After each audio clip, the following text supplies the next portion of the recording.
cordial saludo para todos los que nos están viendo a través de este video. Soy el Padre Santiago, misionero salvatoriano.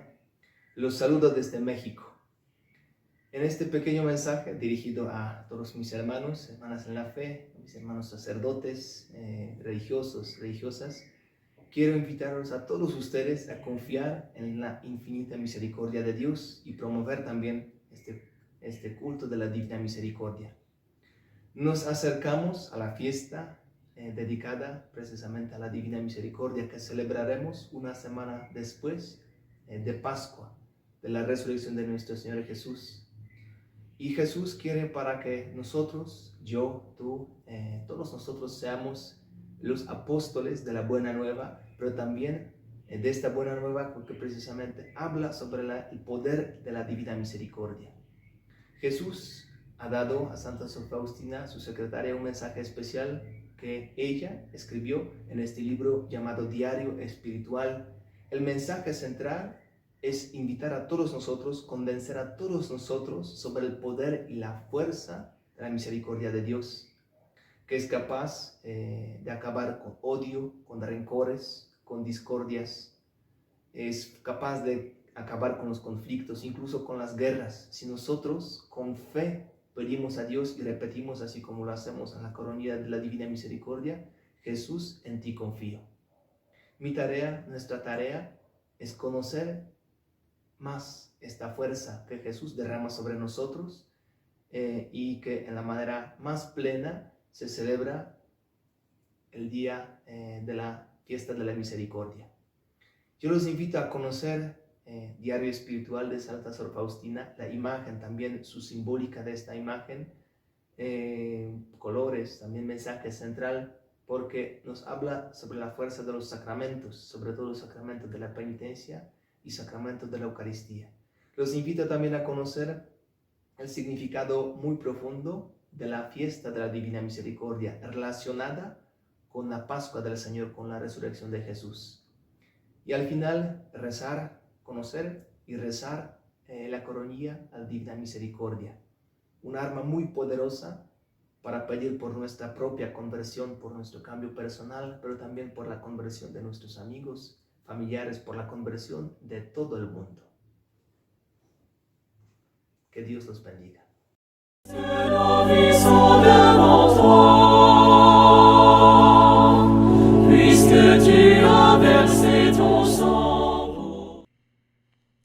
Frères et sœurs, bonjour. Je suis l'abbé Alexandre du diocèse de Montréal au Canada. Alors ce message s'adresse à tous mes confrères prêtres du monde entier. En tant que ministre de la tendresse, en tant que canaux de la miséricorde, nous avons ce devoir de répandre ce message d'amour et de miséricorde à toutes les âmes.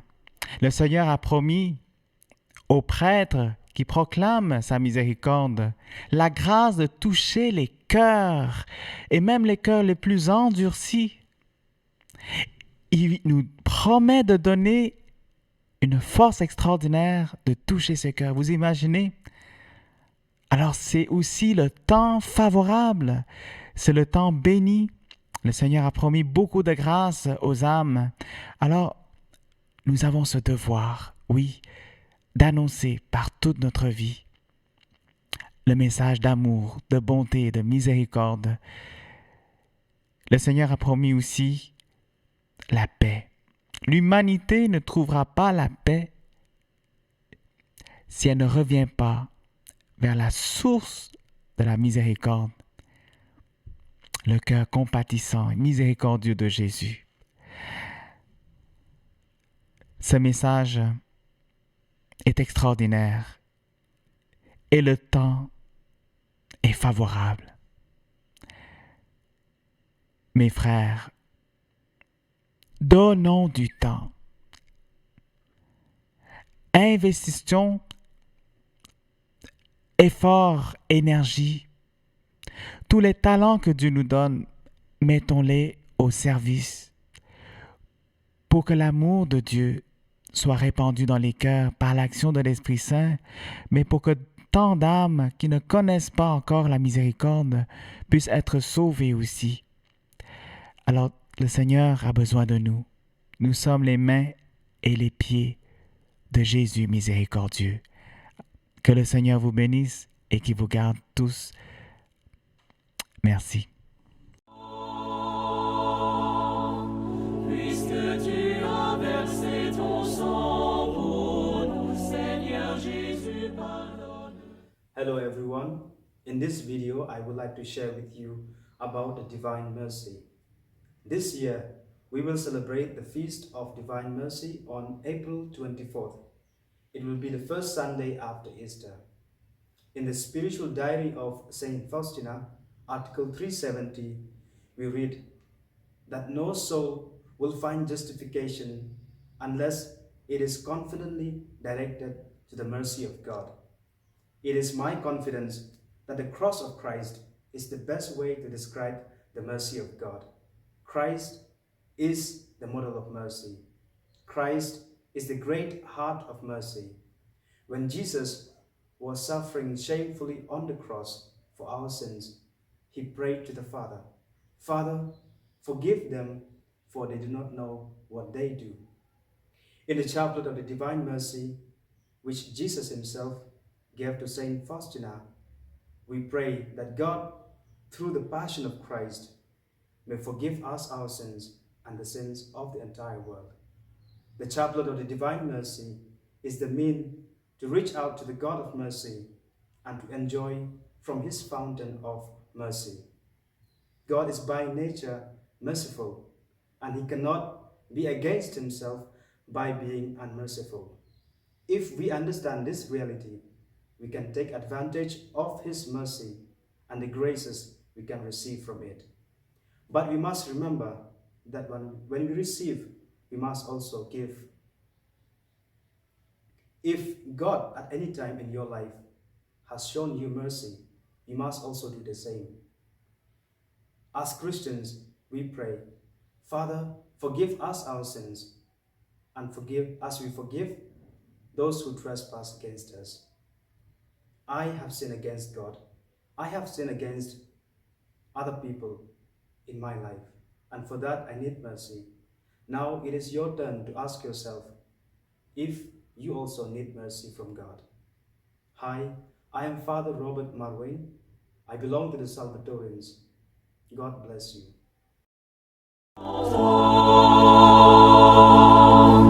Puisque tu as versé ton sang pour nous, Seigneur Jésus. Bonjour, chers amis. Je me présente, je suis un prêtre du diocèse de Montréal, au Canada, et j'aimerais vous parler de la divine miséricorde qui nous est donnée par l'Église et surtout favorisée par le pape Saint Jean-Paul II. C'est que il y avait déjà la spiritualité du Sacré-Cœur de Jésus. Au XVIIe siècle, Sainte Marguerite Marie Alacoque a envahi le monde avec cette dévotion. Les fidèles ont été contents de se confier au cœur sacré de Jésus. Et maintenant, au XXe siècle, Sainte Faustine Kowalska nous apporte la dévotion à la divine miséricorde. Alors, c'est comme un mouvement du cœur. Le Sacré-Cœur reçoit les prières et la divine miséricorde nous les rend. Si on regarde ce tableau, qui apporte d'ailleurs beaucoup de grâce par lui-même, on voit les deux rayons qui sortent du cœur de Jésus. Le rayon blanc, on pourrait croire que c'est le symbole de l'eau, l'eau qui purifie, qui lave, particulièrement dans le sacrement de la confession. Et de l'autre côté, le rayon rouge, qui représente le sang de Jésus, donc sa vie qui nous est communiquée. On se purifie et on reçoit la vie du Seigneur. Cela, je dois dire, correspond à la sensibilité des fidèles d'aujourd'hui. C'est pourquoi cette dévotion se répand beaucoup. Dans ma paroisse, je veux profiter du dimanche de la miséricorde, l'octave de Pâques, pour faire le grand pardon. À 3 heures, nous nous réunirons, nous aurons le Saint-Sacrement exposé, les litanies de la Divine Miséricorde, le chapelet, quelques chants, des confessions, plusieurs confesseurs, et bien sûr, on aura ensuite la messe pour la Divine Miséricorde. Mais tout cela pour faire réaliser aux enfants que c'est le bon moment de faire leur premier pardon et aux autres enfants de se préparer au sacrement, toujours par le pardon, mais qui vient de la divine miséricorde. Donc, je vous invite à recevoir et accueillir cette spiritualité qui nous est donnée par le Seigneur pour notre temps. Alors voilà, je suis heureux de partager mon amour pour la divine miséricorde et j'espère que ça se développera aussi dans vos paroisses.